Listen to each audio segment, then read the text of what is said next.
వేదిక టీవీ ప్రేక్షకులకు స్వాగతం. వేదిక టీవీ చేపడుతున్న సర్వే ఏదైతే ఉందో ఇది కేవలం ప్రజల అభిప్రాయాలు మాత్రమే. వేదిక టీవీ అభిప్రాయం కాదు. నిజాన్ని నిర్భయంగా ప్రజలతో మాట్లాడి చర్చించడానికి వేదిక టీవీ ఎల్లప్పుడూ కృషి చేస్తుంది. ఇందులో భాగంగా ఈరోజు సూర్యాపేట జిల్లాకు రావడం జరిగింది. మరి ఈ సూర్యాపేటలో ఉన్నటువంటి ఆర్టీసీ బస్ స్టాండ్కి చాలా గ్రామాల నుంచి ప్రజలు నేరేడుచెల్ల, భీమారం, కోదాడ, తుంగతుర్తి, తొర్రూరు, మహబూబాబాద్, హన్మకొండ నుంచి ప్రజలు ఇక్కడికి రాకపోకలు సాగిస్తుంటారు. మరి ఇక్కడికి వచ్చిన ప్రజలతో మాట్లాడి కాంగ్రెస్ హయాంలో రేవంత్ రెడ్డి గారు పాలన విధి విధానాలు ఏ విధంగా జరుగుతున్నాయి, మరి అలాగే రేవంత్ రెడ్డి గారు ప్రవేశపెట్టిన ఈ 6 గ్యారెంటీలు కానీ సంక్షేమ పథకాలు కానీ లబ్ధిదారులకు ఏ విధంగా లబ్ధి చేకూరుతున్నాయి, మరి అలాగే గతంలో కేసీఆర్ గారు పాలన విధి విధానాలు ఏ విధంగా జరిగిన విషయాన్ని వాళ్ళ అభిప్రాయం ద్వారా తెలుసుకునే ప్రయత్నం చేద్దాం. నమస్తే అండి. మీ పేరు సార్? శంకర్ అండి. ఏం చేస్తుంటారు? నేను ప్రైవేట్ ఎంప్లాయీ. గ్రామం, మండలం? నల్గొండ డిస్ట్రిక్ట్, నల్గొండ మండలం. సీఎం రేవంత్ రెడ్డి గారి పాలనపై మీ అభిప్రాయం ఏంటి సార్? ఏముందండి, అప్పుడు ఒక ఫ్యామిలీ దోచుకునేది, ఇప్పుడు 10 ఫ్యామిలీలు దోచుకుంటున్నాయి. మొత్తం కాంగ్రెస్ అంటేనే అది దొరల పాలన ఉంటుంది, బాగుంటుంది. ఎక్కడ ఏ ఊర్లో ఉన్నా కానీ దొరల పాలన లాగానే ఉంటుంది. అప్పుడు కేసీఆర్ ప్రభుత్వం ఉన్నప్పుడు ఒకటే ఫ్యామిలీ దోచుకునేది, ఓన్లీ కల్వకుంట్ల ఫ్యామిలీ దోచుకునేది. ఇప్పుడు 10 ఫ్యామిలీలు ఎవరికి దోచినందుగా వాళ్ళు దోచుకుంటున్నారు. ఇంకేముంటుందని ఎవరిని రైతులను పట్టించుకోవట్లేదు. రైతు బంధు అనేది తీసేసిండు పూర్తిగా. అది ఓపెన్ సీక్రెట్ అండి, ఎవరు చెప్పకుండా రైతు బంధు ప్రోగ్రామ్ తీసేసి అది కార్యక్రమం తీసేసిండు. ఇంకా వేరేది మహిళకు ఫ్రీ బస్ అనేది ఫెయిల్ ప్రాజెక్ట్. అది చాలామంది మహిళలు ఎవరు అడిగా వాళ్ళే చెప్తారు.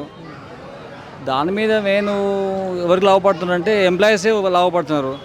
గవర్నమెంట్ ఎంప్లాయీస్కు వాళ్ళకు మినిమం 50,000 నుంచి ఎక్కువ వస్తాయి కదా శాలరీలు. వాళ్ళు ఫ్రీగా వెళ్తున్నారు. వీళ్ళు డైలీ పని చేసుకున్న వాళ్ళు దానివల్ల ఉపయోగం ఏంటండి? వాళ్ళకి ఏమైనా ఉపయోగం ఉంటుందా? వాళ్ళకి ఏం ఉపయోగం ఉండదు. వాళ్ళు రోజు మా బస్సులో పోవాలంటే పోలేరు కదా. ఎవరు దానివల్ల ఉచిత బస్ ప్రయాణం అనేది వాళ్ళకి. ఇంకోటి వీళ్ళు ఇచ్చిన హామీలలో ముఖ్యంగా మహిళలకు 2,500 రూపాయలు ఇస్తున్నారు. అది లేదు. చాలా ఉన్నాయి, ఇలాంటి ప్రాజెక్టులు చాలా ఉన్నాయి. ఏది లేదు. మరి గతంలో కేసీఆర్ గారి పాలనపై మీ అభిప్రాయం ఏంటి? కేసీఆర్ గారు కొన్ని చేసినారు, కొన్ని చెప్పకుండా కూడా కొన్ని చేసినారు. కాకపోతే అప్పులు చేసిన ఉద్దేశం అని అంటున్నారు. కానీ అప్పులు చేసిరా చేయలేదా అనేది ఎవరు చూస్తారండి? రైతులకైనా జనాలకైనా వాళ్ళకి అందిందే చూస్తారు కదా. ఆయన అప్పు తెచ్చి పెట్టిందా, ఇంకెవడో తెచ్చి పెట్టిందా ఎవరు చూడరు కదా. కానీ రేవంత్ రెడ్డి ప్రభుత్వం కంటే కేసీఆర్ ప్రభుత్వమే ఒక 50% బెటర్ అండి. దానివల్లనైనా ఏం లేదు. జనాల సమాజం అయితే సేమ్ ఎప్పటిలాగానే ఉంటున్నారు. కాకపోతే కొంచెం బెటర్ కేసీఆర్ ప్రభుత్వం. అమ్మా నమస్తే సార్. మీ పేరమ్మా? జేరుపొదల విజయలక్ష్మి. ఏం చేస్తుంటారమ్మా? నేను మధ్యాహ్న భోజనం ఏజెన్సీ మధ్యాహ్న భోజనం అధ్యక్షురాలు. నేను ఎక్కడమ్మా? జిల్లా. ఎక్కడ మధ్యాహ్న భోజనానికి? ఎక్కడ? గ్రామం, మండలం? మా సల్కునూరు, వేమలపల్లి మండలం. సీఎం రేవంత్ రెడ్డి గారి పాలనపై మీ అభిప్రాయం ఏంటమ్మా? మాకు అన్నీ మంచిగానే ఉన్నాయి కానీ సార్, మా స్కూల్లో కూడా మంచి ఉత్పత్తులే కల్పిస్తున్నాడు. కానీ మా మధ్యాహ్న భోజనానికి 10,000 చేస్తా అన్నాడు జీతాలు. ఆ జీతాలు ఒకటి చేస్తే రేవంత్ రెడ్డి గారిని చాలా వరకు ధన్యవాదాలు సార్. స్కూల్ భోజనం పెడితే ఎంతమంది పిల్లలు తింటారు? 3 సంవత్సరాలు చేయబట్టి 22 సంవత్సరాలు నేను చేయబట్టి పిల్లలు తింటారు. మా దగ్గర 60 మంది ఉన్నారు సార్. స్కూల్ మంచిగా ఉంటుంది. ఇదివరకు 110 మంది ఉండే గురుకుల సీట్లు వచ్చి చాలామంది పిల్లలు వెళ్ళిపోయారు. ఇప్పుడు 60 మంది ఉన్నారు పిల్లలు ప్రస్తుతానికి. కానీ మంచి జావ పోయడం కానీ, మా బియ్యం కూడా సన్న బియ్యం వస్తున్నాయి, మంచిగానే ఉన్నాయి. బియ్యం కూడా మంచిగా పరిశుభ్రంగా వస్తున్నాయి ఇప్పుడు. కానీ మాకు జీతాలు చేస్తా అన్నాడు రేవంత్ రెడ్డి గారు. ఆ జీతాలు ఒక్కటి చేస్తే మేము చాలా వరకు ధన్యవాదాలు చేస్తున్నాం. మరి గతంలో కేసీఆర్ గారి పాలనపై మీ అభిప్రాయం ఏంటమ్మా? కేసీఆర్ ఉన్నప్పుడు చేసిండు కానీ మాకు జీతాలు పెంచుతా అని పెంచలేదు. తీరా రేపు దిగిపోతానంగా 3,000 చేసిండు. 10 సంవత్సరాల పాలనలో కూడా మాకు జీతాలు పెంచలే. వంటోళ్ళని చాలా ఇబ్బందులు పెట్టిండు. ఇక ఆయన పోయే ముందు చేసిండు. ఆయన చేసిన 3,000 కూడా.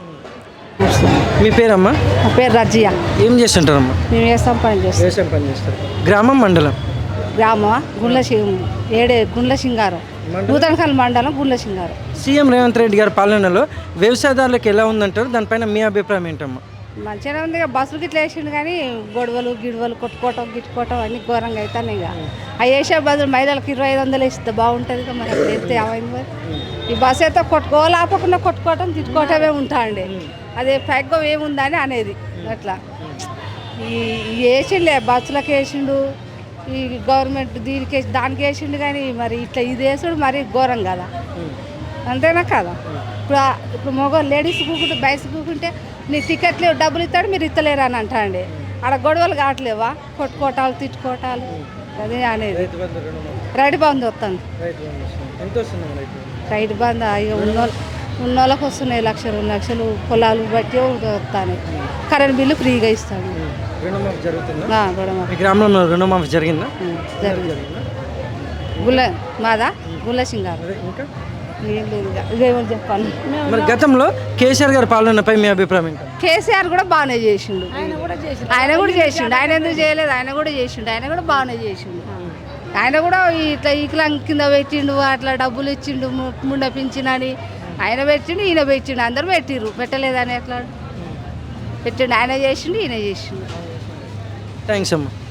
నమస్తే అమ్మ. నమస్తే. మీ పేరమ్మా? గూగుల్లో సత్యమ్మ. ఏం చేస్తుంటారమ్మా?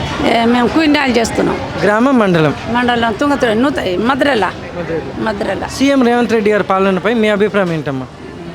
అయ్యో ఈ కరువు పని చేయి, రైతు బంధు పైసలు కూడా ఇచ్చినాడు, మళ్ళా బోనాస్ కూడా ఇచ్చినాడు, మళ్ళా బియ్యం కూడా ఇస్తున్నాడు, సన్న బియ్యం వస్తున్నాడు. ఒక నెలకు వచ్చినాయి కానీ ఇప్పుడు ఈ నెల ఎట్లా వస్తుందో వస్తున్నాయి. మాకు లమ్మడోళ్ళకి ఇల్లు లేదు, దరఖాస్తు పెట్టుకోరా? మరి దరఖాస్తు పెట్టుకున్నాం. పేరు వచ్చిందా? పేరు ఫస్ట్ వచ్చింది కానీ ఇప్పుడైతే రాలేదు. తల ఏమన్నా కాడ కడదామని అంటే నాకు అసలు పూరి ఇల్లు లేదు, ఏం లేదు. కూయినాలు 1-2 ఎకరాలు ఉంది, కూయినాలు చేసుకొని తింటున్నాం, జీతాలు గిట్టామండి. అది అంత మట్టి. మరి గతంలో కేసీఆర్ గారి పాలన ఎలా ఉండే అమ్మా? కేసీఆర్ ఆయన కూడా మంచిగా చేసినాడు, ఇప్పుడు ఈయన కూడా చేసుకుంటా వస్తున్నాడు, అంతే. ఈయన కూడా చేసుకుంటానే వస్తున్నాడు. ఒకసారి అవుతుందా అందరికీ?